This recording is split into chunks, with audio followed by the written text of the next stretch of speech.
Okay. Almost live or live? Live in a second? I'm just gonna wait till I see some people jump on.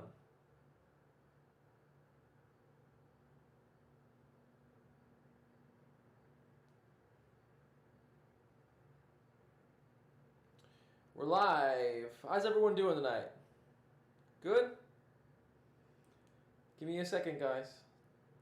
Gather my thoughts.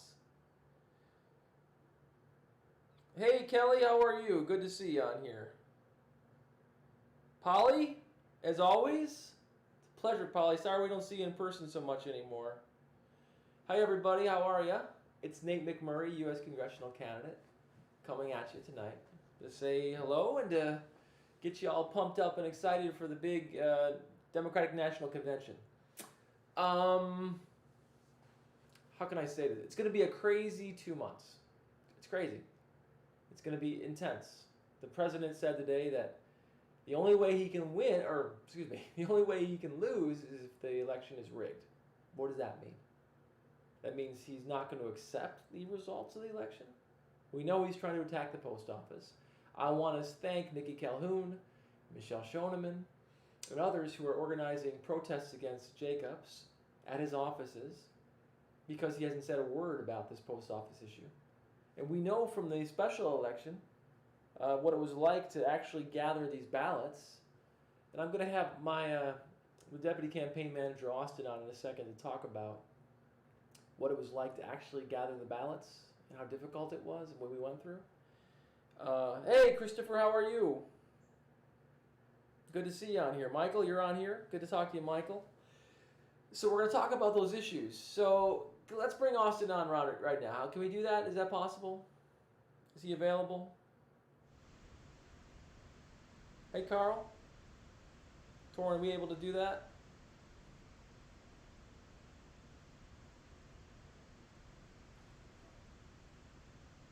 We're working on it. So that's what I want to talk about tonight. I want to talk about the perils of the election and what we're facing, the seriousness of it. I want to talk about how mail-in ballots worked last time and what we can expect this time. And then I want to talk about the Democratic National Convention and what we see coming out of the Democratic National Convention tonight, what we can expect to see. Thanks, Christopher, for replying. I appreciate that.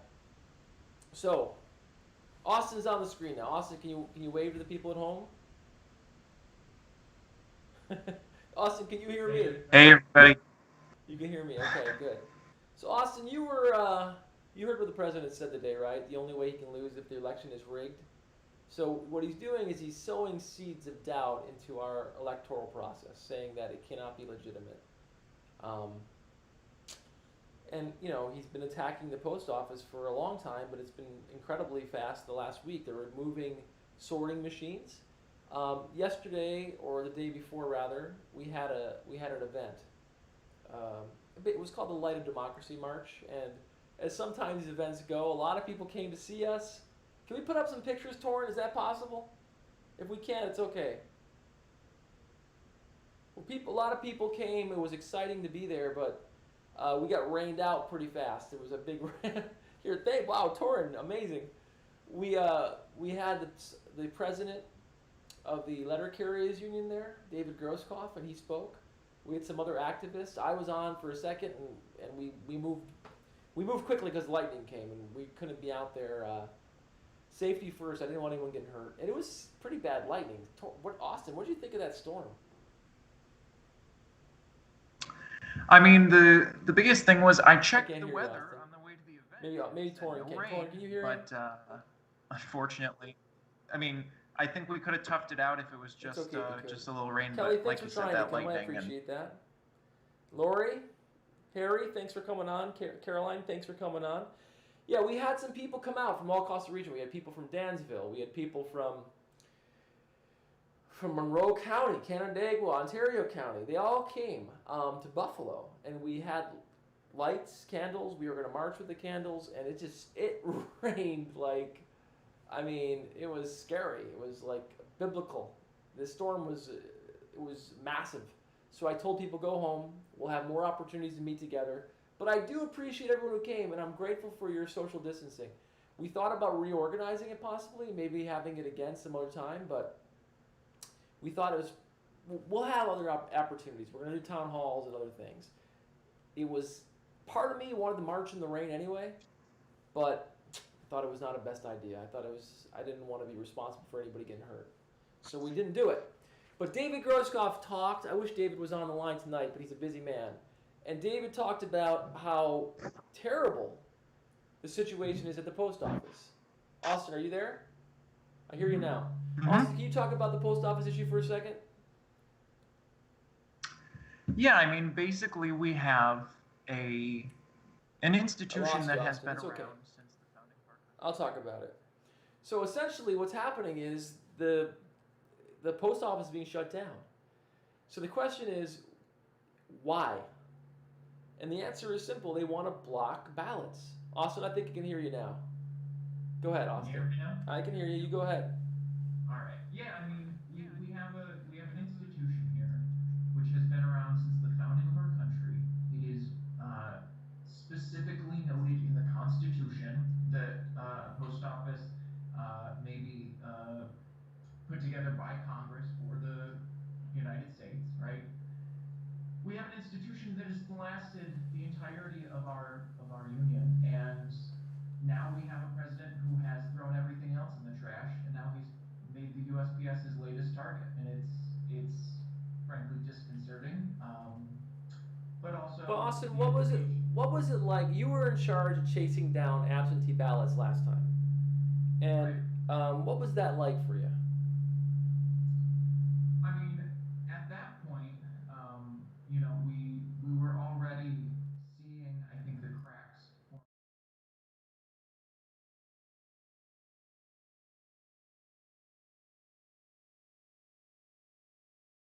But during the special, when we were trying to get out, Austin, let's stop. We're having some feedback with your microphone. We had ballots sent out that were postage paid. Austin, I'm going to drop you because we're having feedback with your mic. It's okay. But thanks. I'm sorry I had to kick you. Get him off here, Torin. I'm just kidding. Sorry, Austin. We'll have you on again. I'm sorry about that. It's just, I think people are not going to be able to hear you. Thank you. So I'll fill in what he was saying. So the last time we had this special election, again, on election night, we were down by thousands and thousands of ballots. Like Jacobs had something like 80% of the ballots. And it was crazy. We didn't think we had a chance to win at all. Well, we did. The press didn't. Let me rephrase that. We knew. Go back to my comments on election night. I said it's going to be super close. It's going to come down to the last vote being counted. Credit goes to my campaign manager, Nicole Hushler-Ray. She said, do not panic. Let's count the votes. And we counted the votes. And credit goes to the team for making sure we had the votes, to Austin and to Hunter, for chasing down those votes. So we had every single vote mapped out. We knew where the votes were. My team told me, listen, we're going to count every single vote. Meanwhile, the media was losing their mind, talking about how great Jacobs is, how it's the biggest landslide in history. It was so frustrating because I think it impeded the efforts of a lot of people to make sure all the votes were counted. Beyond that, a lot of people just never got their ballot. And I'm not saying that to undermine the Board of Elections or the Board of Elections staff. It's a fact. And we can't be afraid of facts. Thousands of people, hundreds of people at the very least, did not receive their ballot. That's a fact. And many more did not receive their ballot the day of the election, until after the election. And we have the photographic evidence of that. It was crazy. So we were already worried about the general election because there's going to be so many more ballots. But now with the president blocking the post office from being able to do its job, it's terrifying. And with the president saying the election is already rigged, it is unlike anything the country has ever faced. And I think we have to prepare for a very scary few months. And if you have questions about that, I'll be happy to take your questions. Our case is unique because we've lived this already. We know what it's like. And it's already difficult enough to process thousands of mail-in ballots. I can't even imagine what it's going to be like when people are not receiving their ballots for weeks and uncertain about where their ballot is because The post office doesn't have the resources to deliver the ballots. So let's talk about for a second why it's scary. It's scary, number one, because a lot of people are going to get sick because of Trump. Because they want to vote in this election. They're going to vote in this election, and people will get sick because they don't feel safe mailing in their ballots. That's the biggest problem. People will get sick and die because of Trump's actions. We already know that. We're going to have nearly 200,000 people dead in this country. We already have that much. It's a tragedy.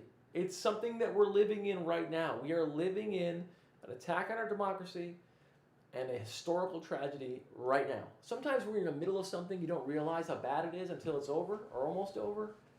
And this is bad. This is a bad moment in our country's history. Hold on one second. I'm going to turn this off. Give me 1 second.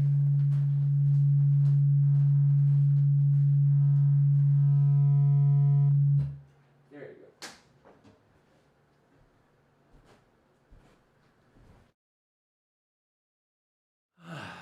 I'm back. Sorry about that. Yeah, it's scary. It's scary to have the situation in our country. So what are we going to do about it? Go join the protest on Thursday. They're having one in the offices in Geneseo. They're having one in the offices in Clarence. Go protest Jacobs, who is zipped his lip on the situation. And I don't know what he's going to say now. Maybe he's going to change his tune because he saw the president. The president tonight tweeted out, what did he tweet out? He tweeted out, save the post office? I mean, he's the one killing the post office. Save the post office. It is classic Soviet-style confusion, where he just twists and twists and confuses all of us until the point where we don't know what reality is anymore. It's quite scary. Julie Seglum's watching. Celia's watching, one of my favorite people in the world. Mark is watching. Mark, I haven't seen you in a while. Good to see you up here. Kyle's watching. I also want to talk about the Buffalo News piece. Look, I haven't got good coverage from the Buffalo News in a long time. Why? Is it because we're so terrible? No. We almost had the biggest upset in the country twice. Twice. With very little help. I see these other elections where people were killed by almost 15 or 20 points and the Democratic Party is continuing to invest in them. Is it frustrating? Yes, it's absolutely frustrating. So I don't want to act like I'm a victim because we can do this ourselves. We don't need the system to help us. But we have to understand what we face. The situation is serious. There's no conspiracies. It's all in the open. The Jacobs family are one of the wealthiest families in the world. In the world. They have billions of dollars. And if you spread that out between all of them, it's many billions of dollars. And they control much of the economy in Western New York. Every time you go to a Sabres game and you buy a beer, $20 beer or whatever it is, that money's going to the Jacobs. Every time you go to a Bills game, that money's going to the Jacobs. Every time you go to a travel stop, that money's going to the Jacobs. Every time you go to one of the local casinos, that money might be going to the Jacobs. Every time you go to the Buffalo airport, that money's going to the Jacobs. Every time, I could go on and on and on. They siphon and suck and take a cut here and a bit here all over the place, and most of those contracts are government monopolies. This is public knowledge. So they give money to everybody. They give money to Democrats, they give money to Republicans. Nowadays, they're pro-Trump. They weren't always pro-Trump. Sometimes they were pro this guy or that guy, and they have a very strong government relations team. That's what we're running against. I mean, you know, the Chris Jacobs is the mansion he grew up in North Buffalo, where his family grew up in. I think his family still, well, I know his family still lives in that man. I don't want to get into it. Let me just say this. Every corporate board and charitable organization from the Buffalo Niagara Partnership on down has links and connections, not distant links and connections, direct links and connections to the Jacobs family. Now that's fine when the Jacobs family were just another wealthy family in Buffalo that didn't bother anybody. But when they're the family of course they bothered people, but it wasn't like it is right now, where Chris Jacobs is Trump's surrogate in Western New York, unapologetic surrogate in Western New York. So you have the combination of political control, corporate influence, and allegiance to Trump. Let's be honest, when they did that town hall against me with President Trump, the guy who said that Trump said he was talking to was Chairman Jeremy Jacobs, the chairman of Delaware North, Chris Jacobs' uncle, his neighbor, Trump's neighbor at Mar-a-Lago. The Jacobs compound is right next to the Mar-a-Lago compound. So that's who we're fighting. So for a grassroots candidate to run a grassroots campaign and to talk about these issues boldly and openly, even when I knew it's painful or when it hurts, there's going to be blowback against that. I mean, part of my job is to rock the boat and to say things people don't want to hear, even people on our side. And sometimes I've been accused by the right of being some kind of surrogate or puppet for the left. Obviously, I'm not. I'm someone who's going to speak my mind, whether it's somebody on the right I disagree with or someone on the left I disagree with. Now, do I support the Democratic Party way more than the Republican? Absolutely, of course. But I'm not a puppet, and I'm not a stooge. I'll do what's right. And right now, fighting Chris Jacobs and the authority he has and the money he has is right. And for people to act like it's okay that he said the things he did, that he advocated for Donald Trump, it should not be forgiven. I don't care how much money they have. It should not be forgiven. Especially the way he did it. So passionately. He should be thrown out of office. And I'm proud of, who isn't afraid to stand up to him? If the Buffalo News hasn't done it yet, you saw their endorsement letter. It was ridiculous. They bent over back. They pulled a Susan Collins. We hope he learns from these mistakes. He's not learning. He's voted against health care already. He supports Trump's defunding of Social Security and Medicare already. He's been in office like a month. Can you imagine what his story will be like in 20 years? It'll be horrific. Just like his history in the Senate the state Senate was horrific. So we have to fight. Now I have to balance the fight in my heart, the zest in my heart, versus the hope and optimism I need to bring to my campaign. Now I have a lot of anger about a lot of this stuff. When the Buffalo News writes a ridiculous TMZ gossip article about me that's full of half-truths and twisted information, yeah, I get mad. I can't help but get mad. But I got to focus on the real enemy. And the real enemy right now is President Trump and the jokers like Chris Jacobs who get behind him. Now, I'll talk to I gotta say, it amazes me that someone so entitled as Chris Jacobs, who's so removed from the experience that most of us have, that anyone would vote for him in this day and age. I just can't believe it. He is never going to understand what it's like to pay a mortgage, or to pay for the gas, or to go without anything. Anything. I mean, his meals are prepared for him. Anything he wants. He has that type of money. So I hope the people of Western New York wake up and see that he's an opportunist. I can tell you who has woken up is the unions, and they're with me. I'm proud to have so many of the unions support me right now, and I'm proud of that. Man, a lot of people are watching. Stay strong. I am strong. Thank you for saying that, Joanne. I am. Look they can't slow me down. I've learned 2.5 years. You just keep pushing. And God knows what they're going to throw at me. Let me warn y'all. God knows what they're going to throw at me over the next 2 months. It's going to be ugly. You're going to see terrible commercials. You're going to see lies. You're going to see articles. You're going to see nonsense. But, I signed up for this. I'm proud of it. And I got to say, I shouldn't say this, but I'm going to say this. Even when the article is bad, the 12-year-old in me that used to deliver the Buffalo News and didn't have a lot, we're poor. And I know that word's a bad word in this country, but my family was poor. But I used to deliver that Buffalo News, and it would help out, a little extra money. It was the 12-year-old in me that didn't understand what the future held and was worried about it. I don't care what they write about me. When I see my name on the front page of the Buffalo News, I'm proud. I got to say that. So look, it's all good to me. It's all gravy. Coming from where I came from and where I am now, I'm proud just to be in the game and fighting for what I believe in. And I've never sold out, and I never will sell out. You guys have been watching me for 2.5+ years. I have never not fought for Medicare for all. I have never not fought for universal basic income. I've always been an advocate. I've always been an advocate against Trump. Even when the so-called Democratic establishment told me to shut up, don't talk about Trump, you're going to lose votes. I did. And I almost won the Trumpiest district in all of New York State.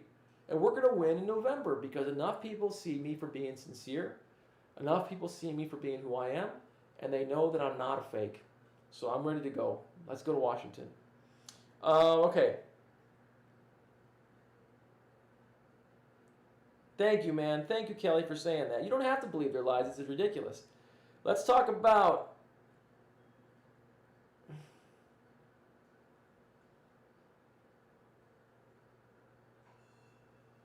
Hold on a second.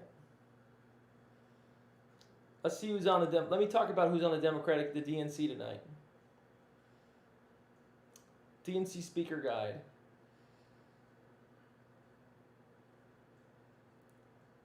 Monday, Senator Amy Klobuchar. Coming up in a little bit here, just in about 30 minutes. Then, Senator Catherine Cortez Masto of Nevada. I don't know her too well, I'm not going to lie. Then our New York Governor, Andrew Cuomo. What do I think about Andrew Cuomo? Well, he and I have had our ups and downs, you know that. But, I think there's some questions about certain things he did with the COVID epidemic, or pandemic. But I think he was a profound contrast to President Trump as far as leadership is concerned. President Trump, I'm not saying that Governor Cuomo was perfect. Of course he was not. But compared to President Trump, he did demonstrate leadership. President Trump was a fiasco. And I'll be looking forward to hearing his words tonight. And also, when I was a small town supervisor, I have to admit, even though we had some fights when I ran for Congress,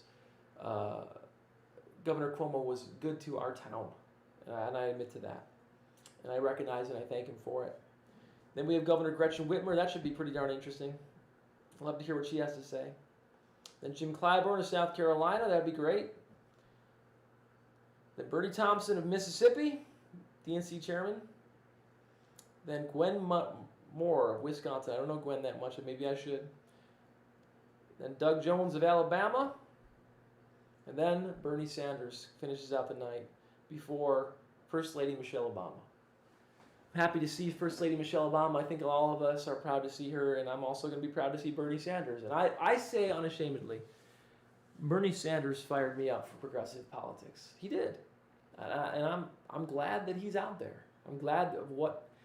I know there's friction in the party, and you've heard me say, come on, it's time to support Joe Biden. But man, I was a supporter of Bernie and a lot of his policies. And I love the fire he brought to the campaign. I do. And I'm never going to shake from that. He was an inspiration for so many young people. I hope those young people vote. That's what I'm worried about. Because they don't always vote. We have the numbers. Young people don't vote. I wish they did. They don't. They just don't. They talk. Not all of them, but most of them. We need young people to vote. You absolutely need to vote. I don't know how many times I need to say it. It drives me a little bit batty because I go to these groups and even after the election's over, I say, how many of you guys voted? And they'll say, none of them voted. So I think they like to be online. They like to be bold with their views. They need to carry that to the next level and get people out to the polls. I pray that you do. And I look forward to hearing Senator Sanders' comments tonight. He's an inspiration, let's be honest. He has pushed so many issues. When no one would talk about Medicare for All, he was talking about Medicare for All. And I think a lot of times people like Bernie Sanders, or people, there's a lot throughout, if you go throughout history, people who are on the forefront, on the cutting edge of new ideas and values and thought, they're often cast aside as garbage and told they were crazy or told they were dangerous. And he's none of those things. He was a leader. And he has pushed for change in this country. And I know it's not easy for him to be on that stage, probably, when he knows that he's the one who pushed forward a lot of the ideas that other people are taking credit for. That's why I like Bernie Sanders, because he's going to be on that stage. Paulie says, even my daughter will vote this time around in person. Any questions for anybody out there? Listen, tell me, I want to hear your thoughts. Tell me on Facebook or Twitter or whatever else. Tell me what your biggest priorities are. You know me, my priority has always been closing down the insecurity, the financial insecurity that so many of our fellow friends and neighbors and family have. People should not go bankrupt for going to the hospital. People should not have no food or food scarcity in the richest country in the world, abundance all around us. That's what I care about. And I think we can do that by investing in our people, investing in a bubble-up economy rather than a trickle-down economy. That's really not a trickle-down economy. It's a trickle-out economy. And I believe we can do that by through education as well. I think education is a key to our country. The fact that young people that are 18 years old have to go to college and sign up for hundreds of thousands of dollars of debt that they will pay for the rest of their lives for their education is criminal. Yes, it's criminal. It should not happen. And so those are the things I care about. What are your biggest priorities? I'd like to hear your biggest priorities.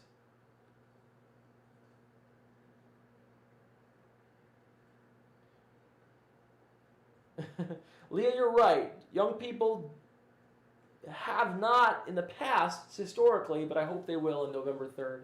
And it's up to us to make sure they do. I love Elizabeth Warren too. I think she's a fantastic leader. I think she is. I've said it publicly in articles. If you read that article about me in The Nation magazine, I cite Elizabeth Warren as someone. This is why I like Elizabeth Warren. She's not a socialist. And there's a difference between socialist and progressive. And simply put, and you guys can correct me if I'm wrong, a socialist is somebody who wants the government to take control of the free market completely. Progressive is someone who wants a fair free market where there's regulation that stops excessive corporate greed. And I think there's a book I want everybody to read. If you haven't read it, it's inspired me greatly. It's called Saving Capitalism. And it's about capitalism will not continue to work unless we invest in or we create a fair market where people like you and me have a chance, or else it will collapse. And it's by, look it up, Saving Capitalism. I think that book generally summarizes the position of Elizabeth Warren and who she is from a fiscal or economic perspective. And it's a lot of the principles in that book I really resonate with me and I agree with. Thoughts on UBI? Sean, I'm always for UBI. I've been for UBI since way back when. I think, look at, in the 50s, a book came out, I think it was called Cybernetics. Not to be confused with the Scientology book. It was a book about the future of technology in our world and how technology was going to change our world because we are going to have computers do most of the work for us. Now, that's a promise that's been given to people for, 500 or even more, 1,000 years. But for whatever reason, when we create new inventions, whether it's the Eli Whitney's cotton gin or something else, the benefits of that technology does not go to everybody. It goes to a smaller and smaller group of people. Now, we're in a stage now where there frankly is not enough jobs. A lot of those jobs that left America, they didn't go to China. They just disappeared. They went to robots. And we have to figure out new sub-economies, new ways for regular people to make money. And UBI is an investment in that. And we give millions and millions of dollars away to people without even thinking about it. I believe that UBI will unlock the creative and entrepreneurial spirit of the American people. So I'm for UBI. I always have been. UBI is universal basic income. It's something that Martin Luther King advocated for. Even Richard Nixon talked about UBI. It's been an idea that's been kicked around for a long time. Wait a second.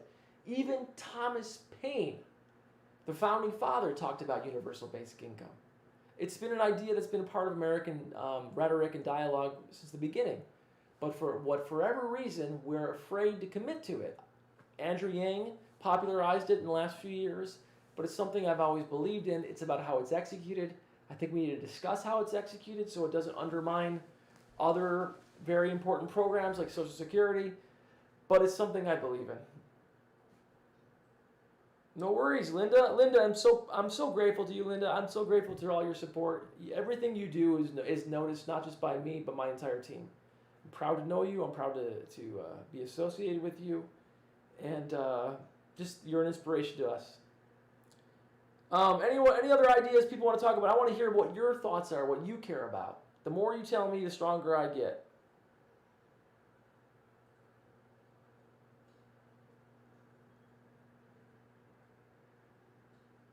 And if you got nothing, I'm going to go watch the debate. I'm going to go watch the amazing convention. I just keep having to tell everybody. I know there's still some anger about whether or not we should support Joe Biden and Kamala Harris. We should. We have to. Even if you don't agree with everything they stand for, we are in a time of desperation in our country.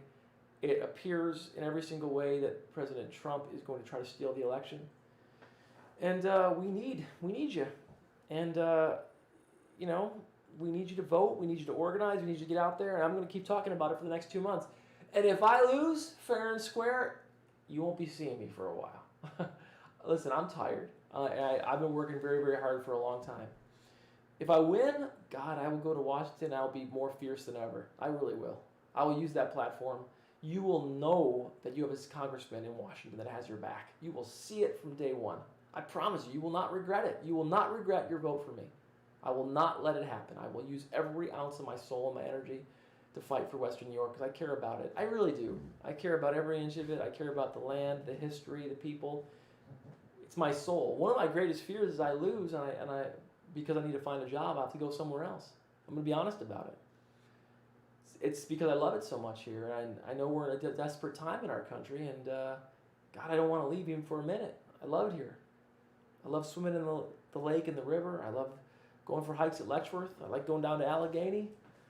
I love the history of it. I love reading about the history of it. I love writing about the history of it. I mean, the reason why I want to fight for Western New York is because every cell in my body knows this is my home. And I don't want to be anywhere else. And I want this place to thrive and prosper. Okay, Allison Lane says she's worried about the environment. I know it's a big deal for you, Alice. And I'm with you on it, trust me. You may have seen yet today that Trump has agreed to fossil fuel production in the Arctic refuge in Alaska, the first time ever. So, I mean, it's a true tragedy. Our children, my children, your children are going to be dealing with climate change for generations to come. It's a tragedy that we're ignoring. We ignored the pandemic. We're now ignoring climate change.